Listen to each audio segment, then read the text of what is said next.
여러분은 중동하면 무엇이 먼저 떠오르시나요? 석유, 사막, 낙타 등 여러 가지가 떠오르실 텐데요.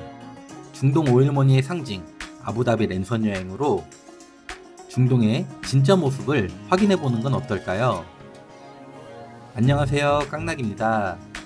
저는 두바이 여행 일정 중 2박 3일을 아랍에미리트의 수도인 아부다비에서 보냈는데요. 두바이로 가기 위해서는 대표적으로 대한항공과 에미레이트 항공의 직항편이 있습니다.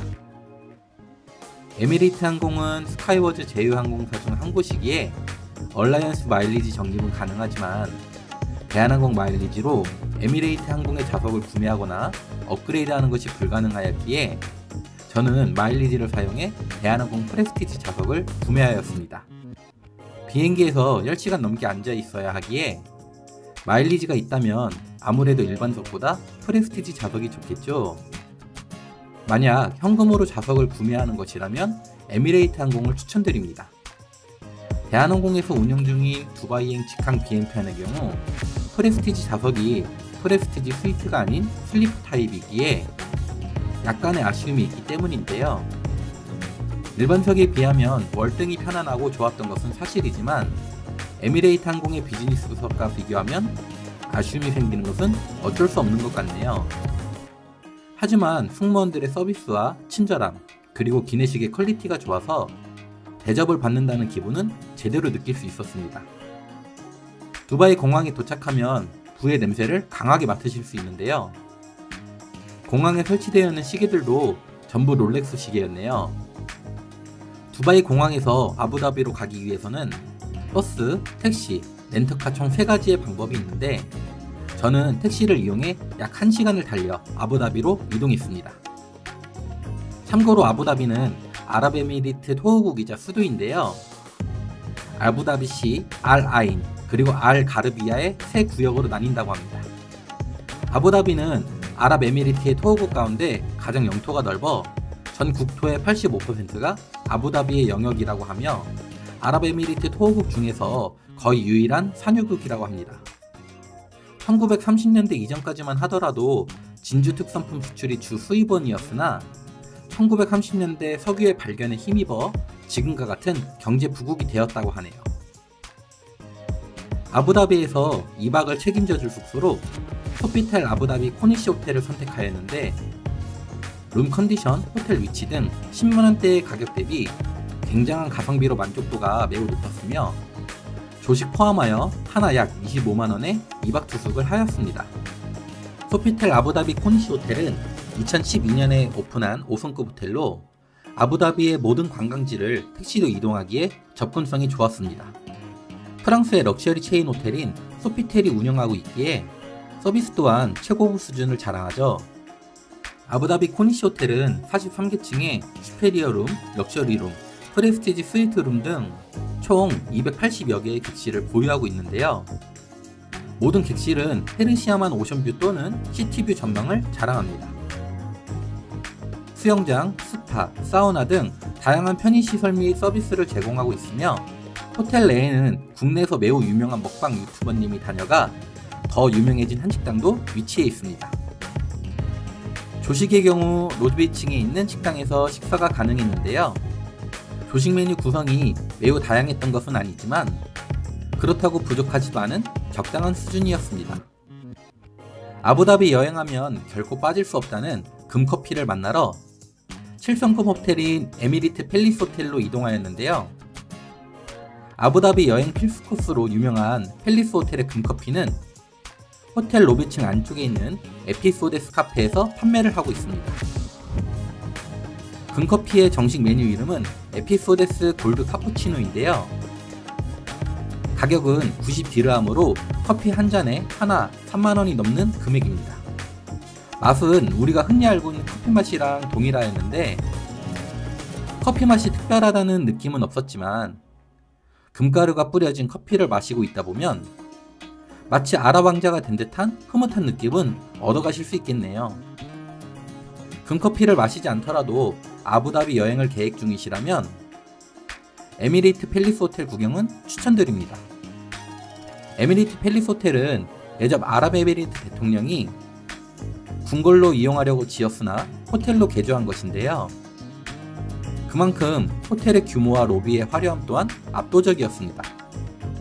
호텔 맞은편에는 영화 분노의 질주를 촬영했었던 아부다비의 랜드마크로 유명한 에티하드 타워가 위치했고, 호텔 옆으로는 대통령궁이 있기에 대통령궁을 구경하실 예정이라면 꼭 에미레이트 팰리스 호텔도 둘러보시는 것을 추천드립니다. 에미레이트 팰리스 호텔을 구경하고 카사르 알 와탄이라고 불리는 아랍에미레이트 대통령궁으로 이동하였는데요. 지도상 바로 옆에 위치해 있기에 도보로 이동하였지만, 이 영상을 보시는 분들은 반드시 차량 이용을 추천드립니다. 중동 지역답게 낮 온도가 매우 높아 조금만 걸어도 땀이 매우 많이 났고, 그늘이 없어 더위를 먹은 경험이 있기에 나머지 여행을 위해서라도 차량 이동은 필수인 것 같네요. 카사르 알 와탄 대통령궁은 대중에게 공개되지 않다가 2019년 3월부터 공개가 되었는데요. 별도로 위치한 매표소에서 티켓을 구매 후 입장이 가능했습니다. 매표소에서 간단한 소지품 검사를 마치면 관광객을 위한 셔틀버스를 타고 대통령궁으로 들어가게 되는데요. 웅장한 대통령궁과 광활한 광장에 1차 압도감을 느끼게 되며, 내부로 들어서면 극강의 화려함에 2차 압도감을 느끼게 됩니다. 어느 곳에서 사진 촬영을 하던 간에 모든 곳이 포토존이었네요. 대통령궁 내부엔 각국에서 받은 선물을 모아놓은 전시실이 있었는데요. 미니 박물관이라고 불러도 무방할 정도로 구경하는 재미가 있었습니다. 구경을 마치고 출구 방향으로 가다 보면 기념품 매장과 카페가 나오는데요. 매표소를 돌아가는 셔틀버스는 자유롭게 탑승이 가능했기에 야외 테이블에 앉아 평온하게 아부다비의 경치를 즐길 수 있었습니다. 아부다비의 오일머니 파워를 체감할 수 있는 또 다른 랜드마크, 82개의 흰색 돔이 있는 세계에서 가장 큰 모스크 중 하나인 셰이크 자이드 그랜드 모스크가 있는데요. 저녁 야경이 매우 아름답다고 하여 저녁에 가보았습니다. 입장료는 따로 없으며 공식 홈페이지 사전 예약을 통해 정해진 시간에만 입장이 가능했습니다. 종교 특성상 복장 규정 또한 철저히 지켜줘야 하기에 주의사항에 맞춰 복장을 미리 준비하거나, 여성분들은 셰이크 자이드 그랜드 모스크와 연결된 지하 쇼핑몰에서 아바야를 구매 혹은 대여할 수 있습니다. 모스크에 입장하는 순간부터 아름다운 야경에 감탄사를 연발하게 되는데요. 조명까지 더해져 마치 달나라에 온 것 같은 기분이 들었습니다.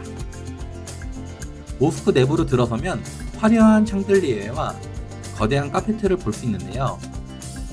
이 카페트의 경우 5,680평 규모의 무게만 35톤에 달하는 기네스북에도 등재된 세계에서 가장 큰 카페트라고 합니다. 천장에 달린 샹들리에는 스와로브스키로 만들어졌는데, 아름다운 모스크 건물과 화려한 샹들리에, 그리고 찐 고급 감성을 느끼게 해주는 카페트의 조화가 엄숙한 분위기와 어우러져 황홀하고도 새로운 경험이었습니다. 마지막으로 소개해드릴 아부다비 여행지는 루브르 아부다비입니다. 루브르 아부다비는 2017년 11월에 개관한 국립박물관인데요. 돔 형태의 그물망처럼 짜인 천장을 통해 자연광이 내부를 비추어 오아시스를 연상케 하도록 디자인되었다고 합니다. 매주 월요일이 휴무이며 화요일부터 일요일까지는 매일 오전 10시부터 저녁 6시 30분까지 관람이 가능한데요. 고대부터 현대까지의 다양한 예술작품을 만나보실 수 있습니다. 프랑스 루브르 박물관과 비교하면 분위기는 많이 달랐지만, 아랍에미리트에서 다양한 미술품 등 예술작품을 만나볼 수 있고, 아름다운 건축물도 직접 볼 기회이기 때문에 아부다비를 여행하신다면 꼭 시간을 충분히 가지고 직접 방문해 보는 걸 추천드립니다. 지금까지 아부다비 2박 3일 브이로그를 소개해 드렸는데 어떠셨나요? 마음에 드셨다면 좋아요 그리고 구독 부탁드립니다. 다음 영상은 두바이 7박 8일 랜선 여행으로 찾아뵙겠습니다. 안녕.